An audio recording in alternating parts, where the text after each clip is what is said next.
lo estoy haciendo así porque tengo muchos hermanos que nos están viendo a través de YouTube, nos están viendo a través de Facebook y otras redes sociales, y voy a mejor grabarlo, ¿verdad? Para entonces subirlo después a Facebook, YouTube y todo lo demás. Voy a grabarlo porque es importante que este mensaje esté puesto en las redes, que la gente lo escuche. Y tengo varios hermanos, como el hermano David, la hermana Mayra, Margarita y otros hermanos que nos ven a través de las redes sociales. Bien, hermano, cuando hablamos de escatología bíblica, por varias semanas, de hecho, cada domingo voy a predicar de una de las iglesias. Luego de eso vamos a hablar del tiempo en que estamos viviendo, comparando el siglo XX con el siglo XXI y cuáles profecías están siendo o han sido cumplidas. Ahora bien, vamos a escudriñarlo, y más que predicar, usted sabe que yo más enseño. Yo quiero que usted busque la palabra del Señor en Apocalipsis, capítulo 1, versículo 17. Apocalipsis, capítulo 1, versículo 17. Alabado sea el Señor.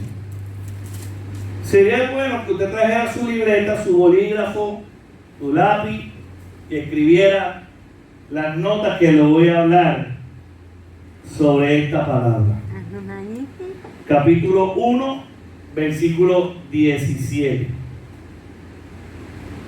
Amén. Dice la palabra del Señor, se puede quedar sentado. Dice la palabra del Señor, Apocalipsis 1:17, dice: cuando le vi, caí como muerto a sus pies, y él puso su diestra sobre mí, diciéndome: no temas. Fíjense que siempre Dios comienza diciéndonos que no temas. No temas. Yo soy el primero y el último, y el que vivo y estuve muerto, mas he aquí que vivo por los siglos de los siglos. Amén. Y tengo las llaves de la muerte y del Hades. Escribe las cosas que has visto, y las que son, y las que han de ser después de estas.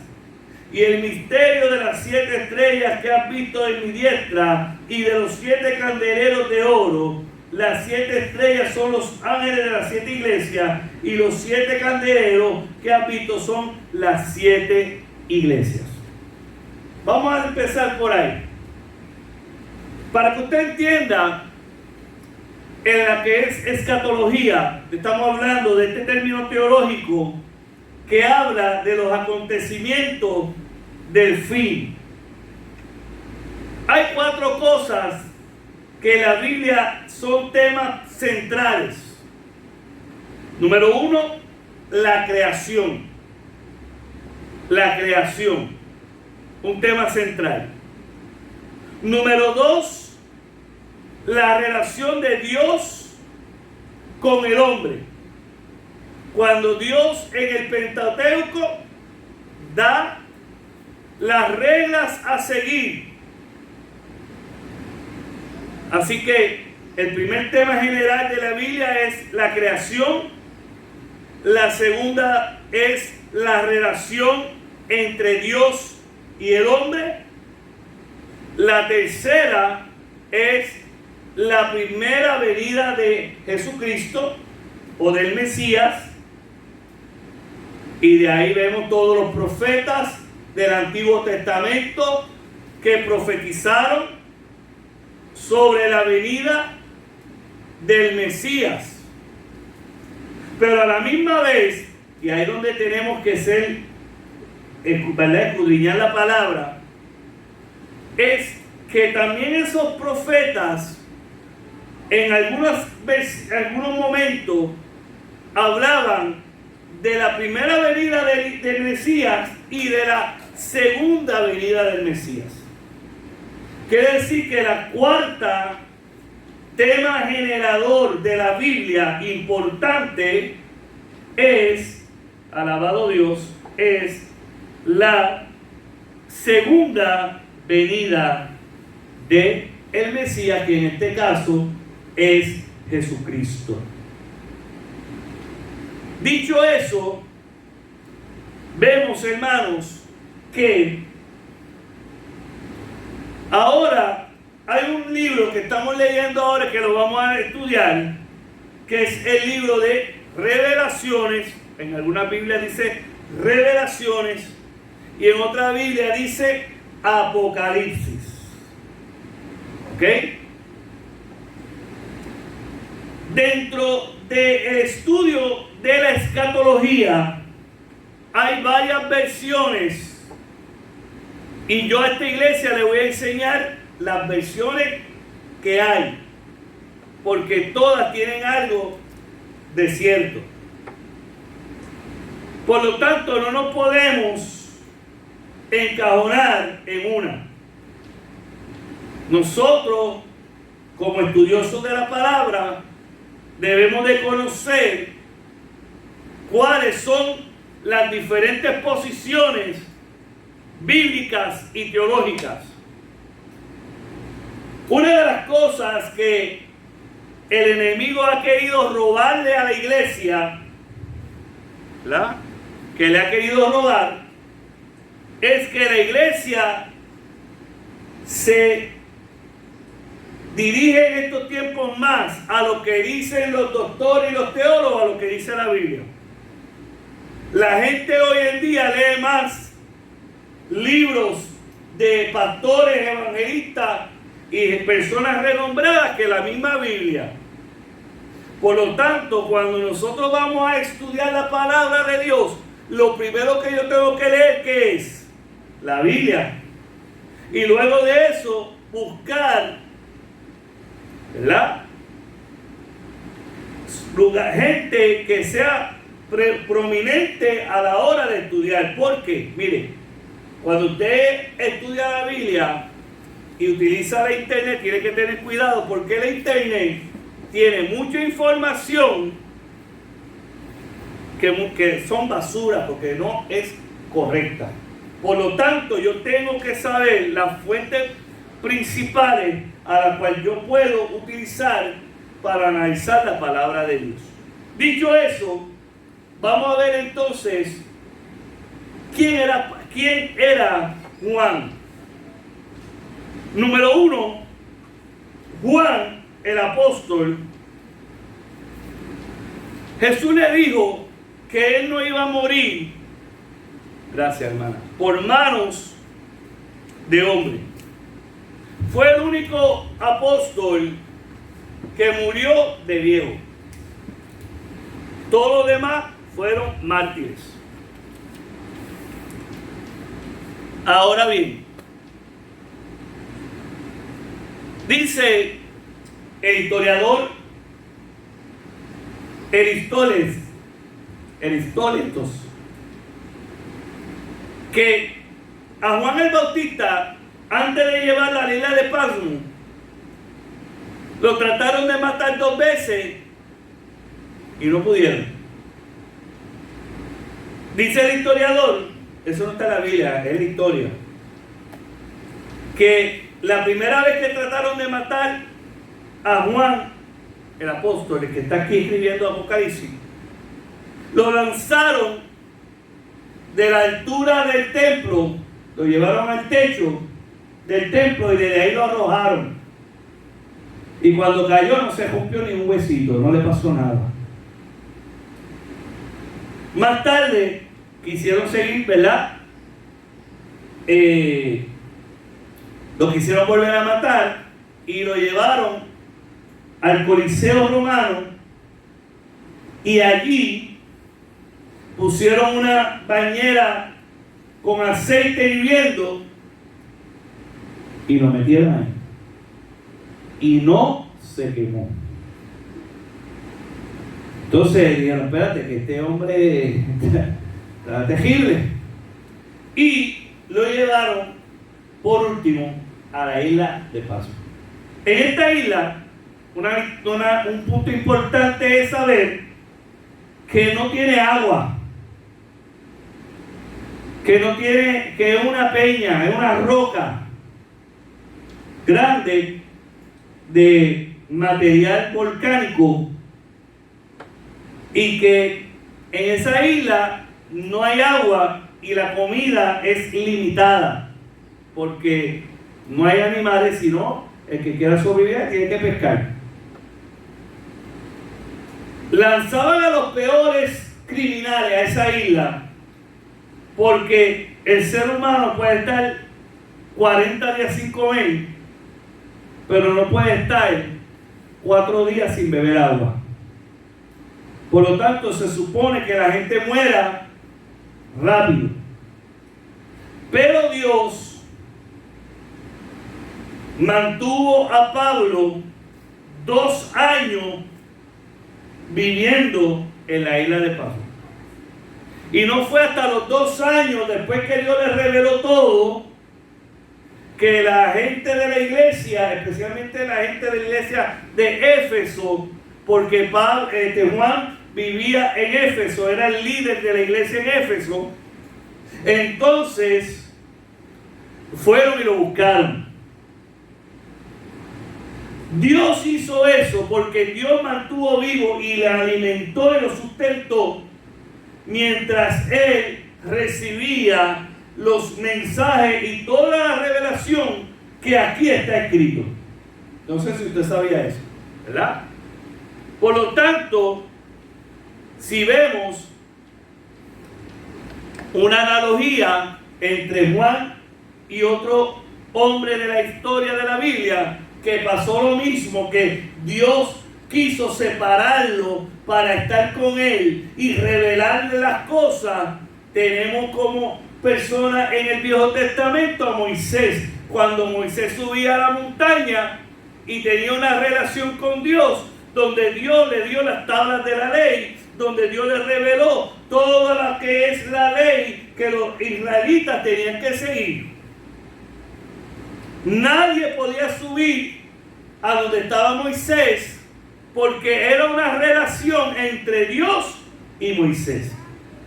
Y Dios le estaba revelando a Moisés la ley judía, hebrea, y ahora Dios usa las situaciones de la vida y coge a Juan y hace que lo lleven a la isla de Patmos para él y Dios tener una relación donde Dios le iba a revelar las cosas. ¿Ok? No quiero, ¿verdad? No sé si con eso yo lo aburro, pero quiero que sepa la historia para que pueda usted ubicarse mentalmente a lo que la Biblia dice en Apocalipsis y Revelación, ¿verdad? Mucha gente lee la Revelación, mucha gente dice, no, yo no leo Apocalipsis porque no lo entiendo, porque es un libro alto en simbología. Y nosotros tenemos que conocer cuál es la simbología que nos trae Dios a través de esta revelación. Cuando hablamos personalmente, vamos a entrar entonces en materia, ya terminé la introducción, ahora vamos a entrar para entender los mensajes a las 7 iglesias. Muchas personas hasta hace poco, la idea teológica sobre el mensaje a las 7 iglesias es que Dios le reveló a Juan la historia progresiva de la iglesia por la historia. ¿Cómo iba a ser la iglesia pasando sus ciclos hasta que Él viniese? Muchos creen, yo también lo creo, yo creo las dos posiciones teológicas, estoy a favor de las dos, de que Dios le reveló a Juan cómo iba a ser la iglesia desde su comienzo hasta que Él viniese a buscar a su pueblo. Esto es bien importante porque Dios le dio el mapa a la iglesia de lo que iba a suceder, y tal como Dios lo dijo, se ha cumplido. Es importante que entienda, hermano, que, por ejemplo, para darle datos históricos que entienda, la iglesia de Éfeso, que fue la iglesia que inicia con los apóstoles, la iglesia de Éfeso duró entre el año 30, ¿y por qué empieza en el año 30? ¿Verdad? Porque Cristo empezó la iglesia ¿en qué año? ¿Cuándo empezó Cristo su ministerio? ¿A qué edad? A los 30. Por eso es que la iglesia de Éfeso empieza en el año 30, porque Cristo comenzó su ministerio en el año 30. ¿Bien? Y esa iglesia de Éfeso duró ese tiempo supuestamente hasta los 100, hasta el año 100. La iglesia de Esmirna fue desde el año 100 hasta el año 312. Y luego vamos a explicar domingo tras domingo por qué. Ahora, la iglesia de Pérgamo fue desde el año 312 hasta el 606. La iglesia de Tiatira fue desde el 606 al 1520. La iglesia de Sardis fue del 1520 al 1750. La iglesia de Filadelfia fue del 1750 al 1900. Y la iglesia última, la de la Odisea, es desde el 1900 hasta que Cristo venga. ¿Ven? Esa es la posición número 1 del mensaje de las 7 iglesias del Apocalipsis. Ahora, hay otra posición teológica que yo me afirmo más en ella, y por eso vamos a estudiar, porque si usted me dice, bueno, pero si la iglesia de Éfeso ya pasó, ¿para qué la vamos a estudiar? No. Yo creo, y los teólogos, basados en todo lo que he estudiado, que las 7 iglesias descritas en el Apocalipsis representan a los 7 tipos de hermanos que hay dentro de la iglesia. De los 7 grupos que suceden dentro de la iglesia. También puede darse como las 7 etapas que puede vivir una iglesia. Por lo tanto, el estudio de las 7 iglesias es vital porque representa la vida de la gente que vive en la iglesia. Mire, hermano, la iglesia es usted. Cuando hablamos de iglesia, iglesia viene del término griego eclesia, que significa reunión de los santos.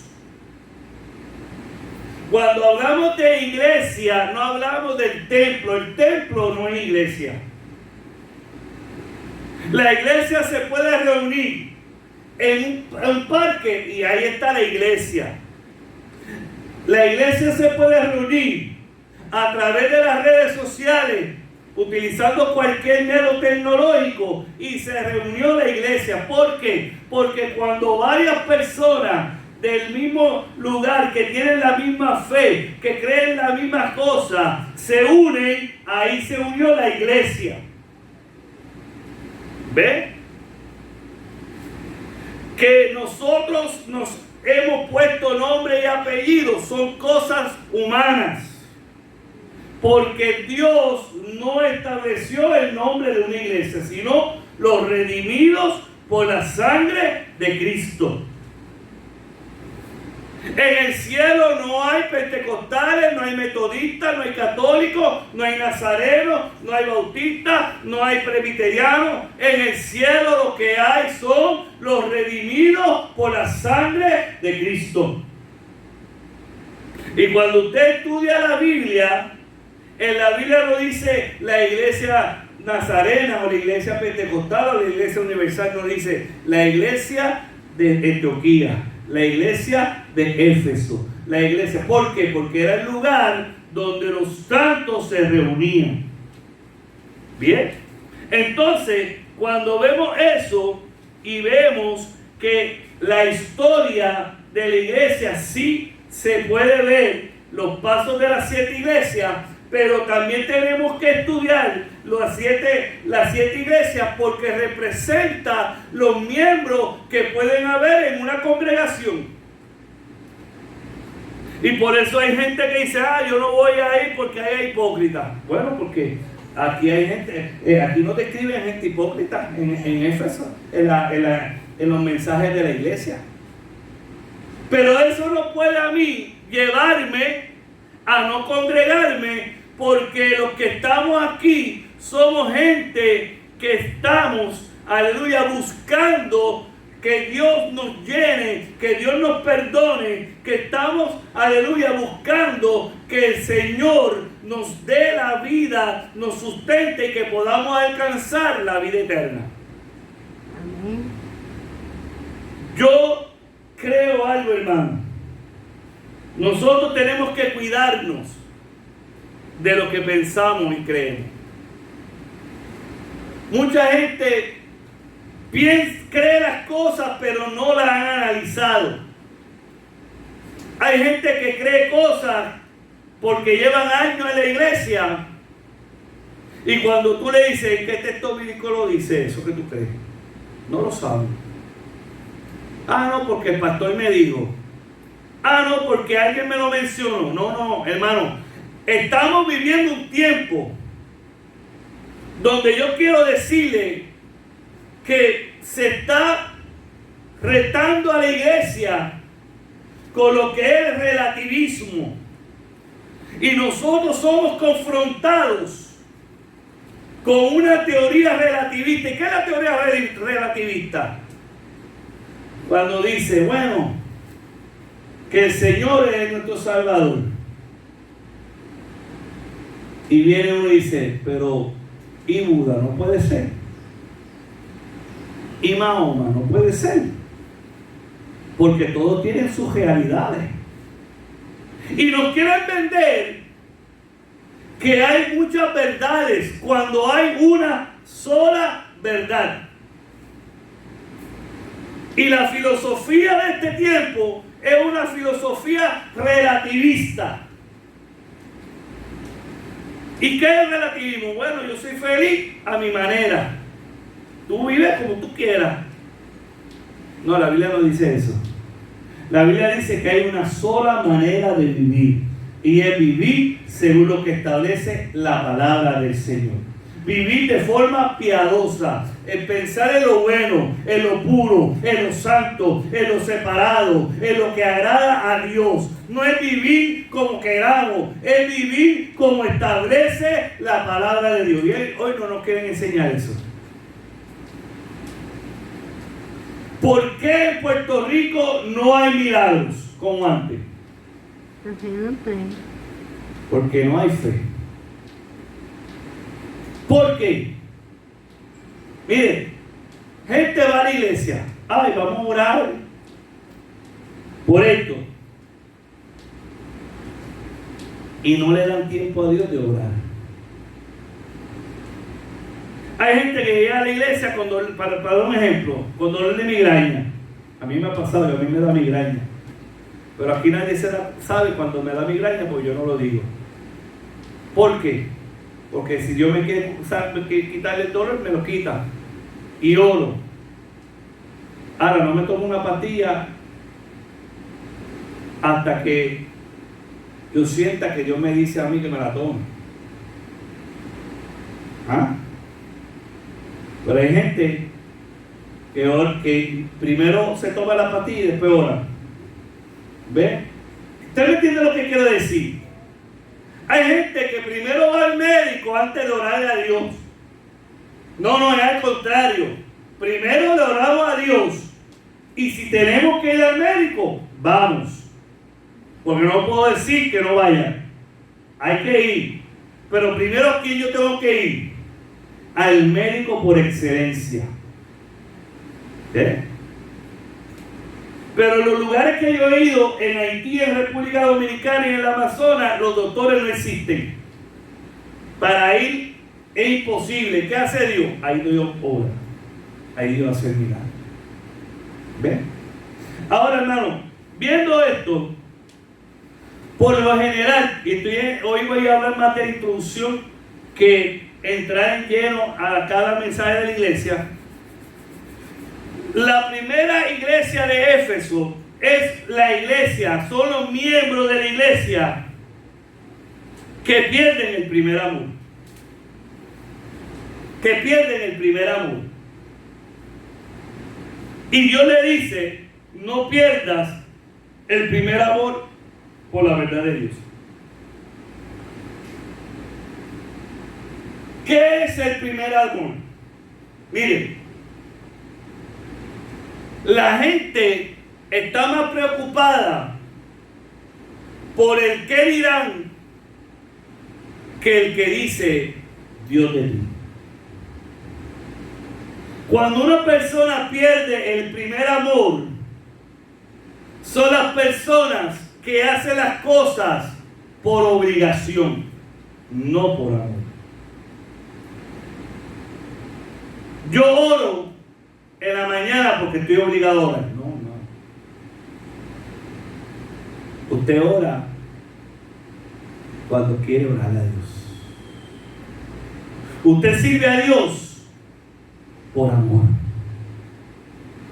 Pero a la vez que usted hace las cosas por obligación, cuando usted hace las cosas porque no le queda más remedio, porque ese es su puesto. Mire, yo vengo aquí por amor, porque yo sé que me alejo vivo, pero yo me levanto con alegría cuando vengo para acá. El día que a mí me pese y me duela, dejo de ser pastor aquí, porque entonces no lo estoy haciendo por amor, lo estoy haciendo por compromiso obligado. Y cuando eso suceda, perdiste el primer amor. ¿Ah? Porque cuando tú estás cuando usted se enamoró, usted quería estar todo el tiempo con esa persona y a usted no le pesaba. Y usted podía estar pegado muchas horas en el teléfono y usted no le molestaba. Pero cuando pasa ese primer amor, ya tú dices, ay, este me está molestando mucho.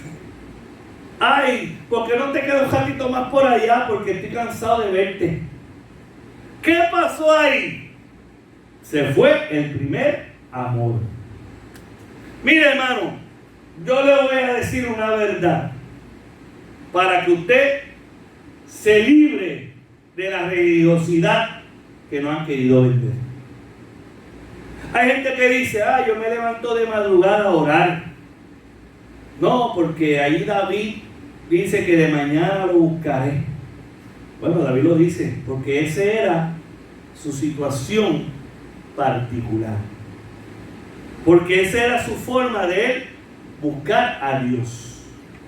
Pero usted no necesita levantarse de madrugada a orar. Y si lo hace al mediodía, ¿qué? Y si lo hace como yo, que yo no oro de madrugada, yo sí me levanto por la mañana, gracias Señor, y lo hago con amor. Y mientras estoy haciendo las cosas, estoy ¿qué? Orando. Pero el tiempo que yo tengo para arrodillarme, para leer la palabra, para buscar su presencia, para tener una intimidad con Dios, de que yo tengo ese tiempo con el Señor y no lo hago obligado, porque el día que lo haga obligado, el día que lo haga porque me siento, aleluya, acusado, porque no lo estoy haciendo, ese día perdí el primer amor. Yo lo hago con alegría, ¿cuándo? Cuando los nenes se acuestan. Después de las 10 de la noche, de 10 de la noche en adelante, es mi tiempo para yo estar con Dios. Es mi tiempo para yo tener el encuentro con Dios. Por lo tanto, hermano, ¿qué yo quiero decir con eso? El primer amor se pierde cuando usted hace las cosas por obligación y no lo hace por amor. ¿Ve? Por eso cuando Caín y Abel fueron a ofrendar a Dios, Caín dio de lo que le sobraba porque le pesaba, porque estaba haciendo algo que Dios mandó y estoy obligado a llevarle algo a Dios, y cogió de lo que tenía por allí. Más cambio Abel digo, a Dios con amor le voy a llevar ¿qué? Lo mejor, lo primero.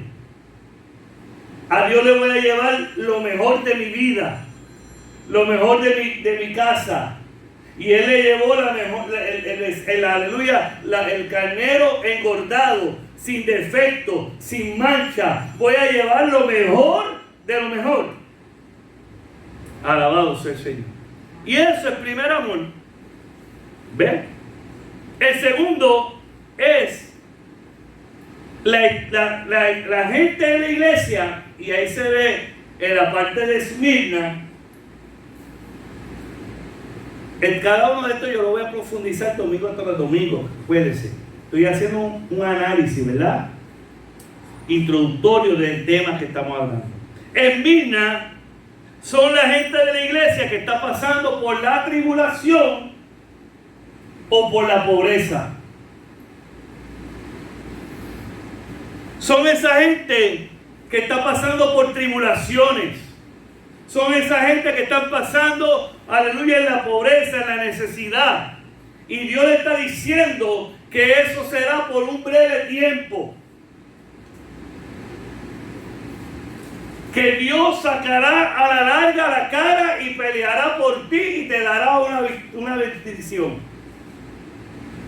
Y Dios te dará una piedrita. Y vamos a ver qué significa eso. Así que vemos que la historia de Esmirna es para aquella gente que está perseguida, que está atribulada, que está pasando momentos difíciles. La iglesia de Pérgamo representa a los hermanos de la iglesia que tienen que luchar con las influencias de Satanás. Son gente que el mundo los llama, que tienen una lucha con el mundo, porque el mundo los está trayendo y el mundo los quiere atraer para que se alejen de Dios, para llevarlo a la muerte. Y hay hermanos de la iglesia que luchan contra las influencias de Satanás, que son débiles espiritualmente, que muchas veces caen en la tentación y tienen que ser levantados con amor. Que hoy en día no tiene el amor para restaurar a los caídos,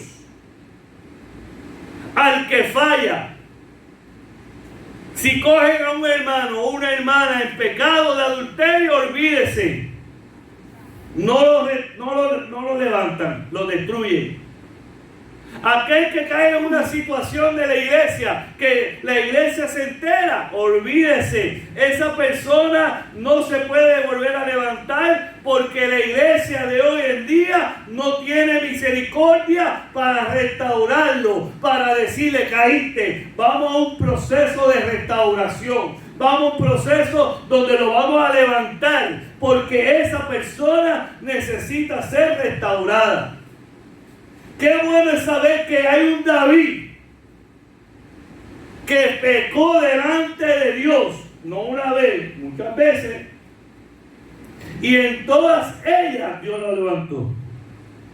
Dios lo restauró.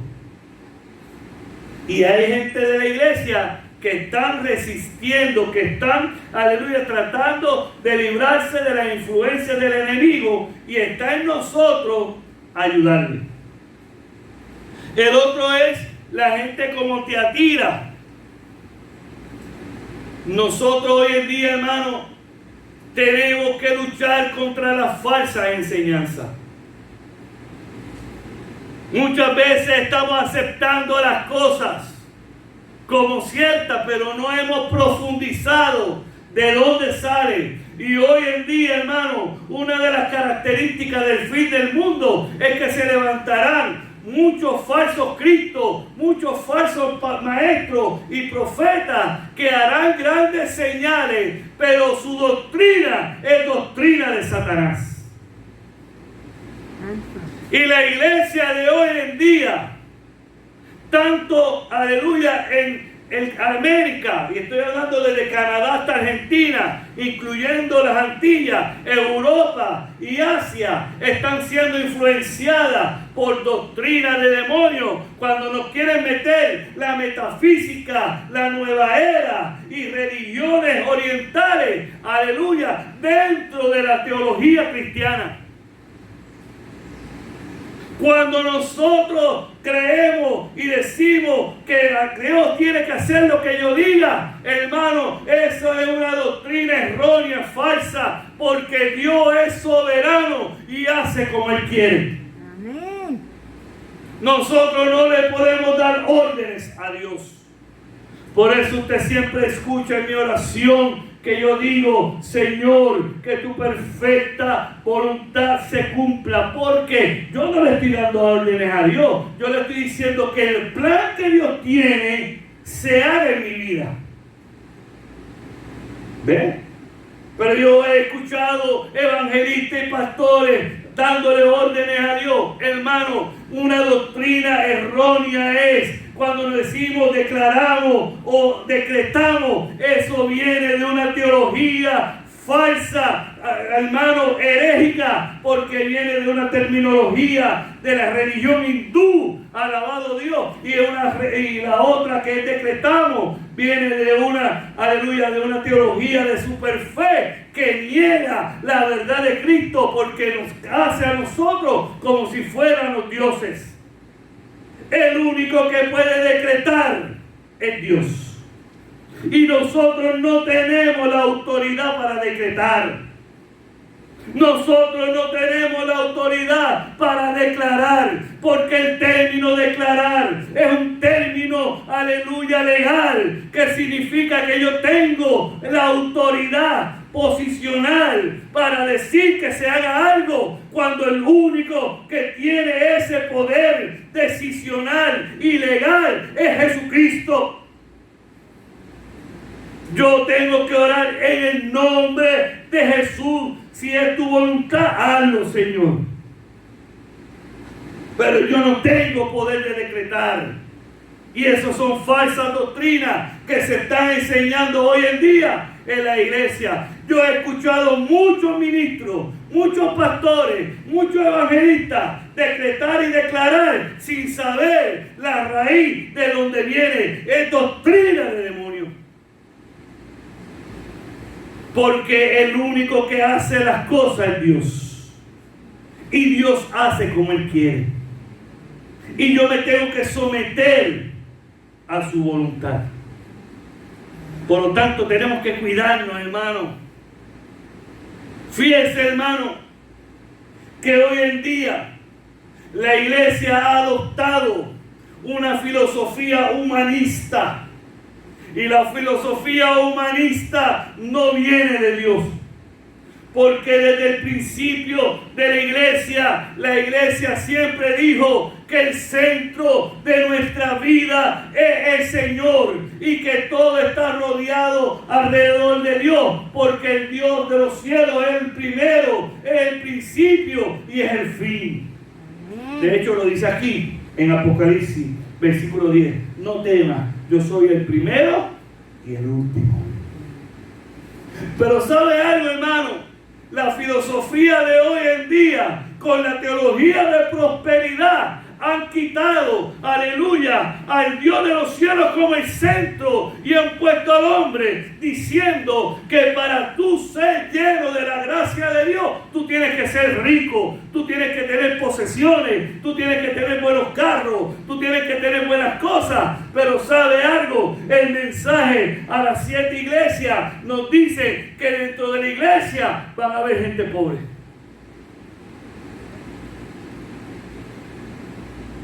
Pero pobres a lo mejor de economía, porque mire, el mayor pobre que hay en este mundo son los ricos, porque lo único que tienen es riqueza.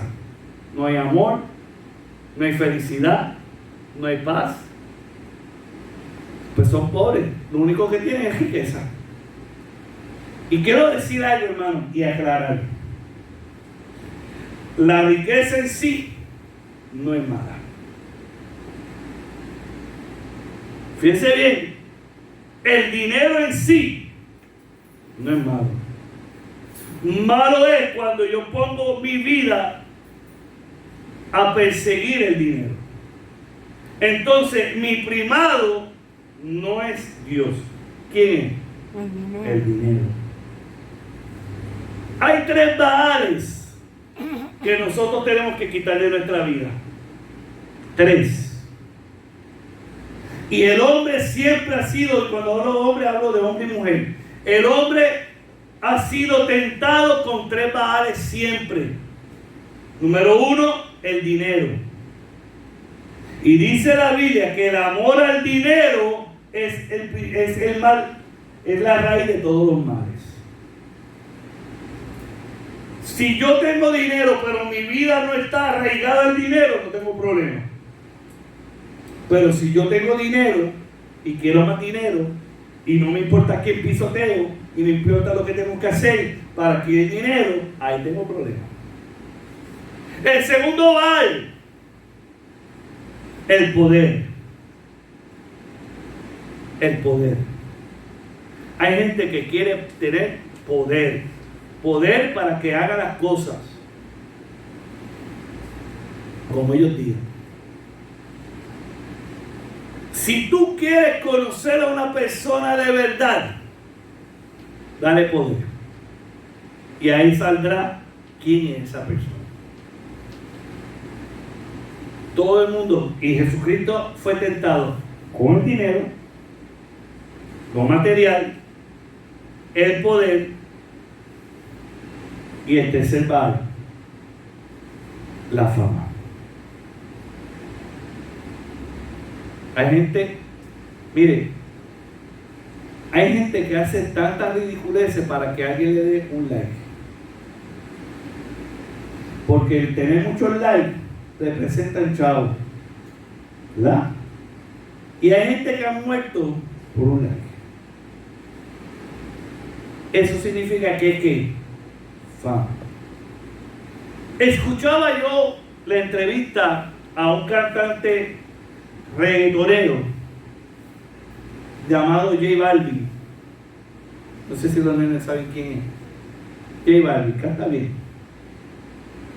Y él dijo algo que me sorprendió. Me dice, él dijo, ni la fama ni el dinero te hacen feliz. Cuando tú tienes fama y dinero, sabes que no sirven para nada. Y la gente cree que con dinero y fama todo se le resuelve. Y digo, no, ahora qué más problemas tengo yo. ¿Ven? Ahora bien, la otra es Sardis. Y aquí es que hay gente que son celosas a los puestos que tienen. Yo soy pastor hasta que Dios diga. No tengo problema de dejar de ser pastor y sentarme a escuchar. De hecho, yo pasé un proceso que me costó entender esto. Yo era pastor en Jayuya. La iglesia creció enormemente. Y de momento, yo me digo que me fuera. Me tuve que ir. Y tuve 4 años sometido a una iglesia, a unos pastores, y entendí que cuando uno se sabe someter a un líder, Dios te enseña para que tú seas un buen líder. Nadie puede ser un buen líder si no se sabe qué, someter a un líder. Pero hay gente que es celosa, que tiene un puesto y no lo quiere quitar. Y se creen, hermano, que los puestos y las posiciones te definen como hombre o mujer de Dios. Y lo que te define a ti como hombre y mujer de Dios es tu relación con Dios. Yo he conocido pastores famosos que cuando usted los conoce de verdad, usted dice, es un hijo del diablo. Por sus estilos de vida, por su forma de actuar fuera del altar, fuera de la iglesia, fuera de las cosas. Y nosotros, aleluya, no podemos ser celosos a las cosas que tenemos. ¿Ah? Porque lo que tenemos es de parte del Señor. Lo otro, aleluya, es, alabado Dios, la iglesia de Filadelfia, que es la que siempre persevera. Hay gente que siempre está perseverando. Hay gente que siempre está, aleluya, manteniéndose firme. Son resilientes. Empiezan a pelear y Dios, aleluya, con ellos, y ellos no se rinden. Esos son los que tenemos que imitar. Gente que permanezca.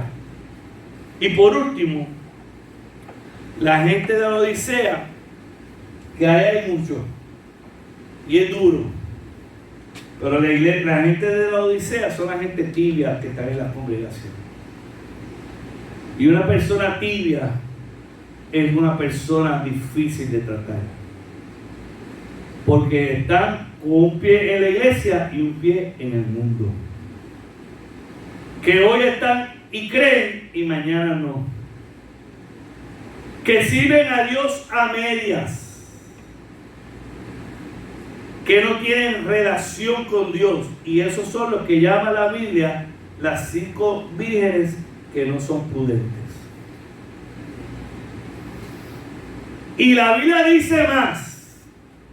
La Biblia dice, hallará Dios fe cuando venga a buscar a su iglesia. Habrá amor. Por eso la Biblia dice que el tiempo tiene que ser acortado, porque si no, nadie sería salvo. ¿Tú sabes lo que es eso que está diciendo Dios? Que Dios tiene que cortar el tiempo, porque si deja el tiempo, nadie sería salvo. Por eso estamos viviendo un tiempo, hermano, donde tenemos que velar nuestra salvación con temor y temblor. Y esa terminología, termino con eso, significa que yo tengo que velar, que yo tengo que orar, que yo tengo que ayunar, que yo tengo que hacer las cosas. Y quiero aclarar algo con el ayuno. El ayuno no es para comprar a Dios. Nadie compra a Dios. El ayuno no es para cambiar con Dios, para negociar con Dios. El ayuno no hace eso. El ayuno no convence a Dios. En realidad el ayuno es un medio de gracia para mí. No para Dios, sino para quién. Para mí. Porque al yo ayunar representa que yo estoy disponible y dispuesto a dejar lo más que le importa al cuerpo, que es ¿qué? Alimentarse, para tener una conexión con Dios. Y el ayunar es como yo fortalecer mi alma, mi espíritu, para poder resistir los días malos. El ayuno, tú no le puedes decir a Dios, bueno Dios, yo voy a ayunar 3 días, o 2 días, o 1 día, para que tú sanes a fulano, para que tú hagas esto, para que tú hagas... No, a Dios no le haga eso. Lo que convence a Dios y lo que mueve a Dios es un corazón que ora y se postra ante Dios y tiene fortaleza espiritual que con el ayuno para resistir al diablo. ¿Ve? Y cuando usted ora, ora con poder y con autoridad. Y cuando tú oras y clamas y te humillas y gimes ante la presencia de Dios, mueve a Dios a hacer las cosas. Porque Dios se mueve a través de la alabanza de su pueblo.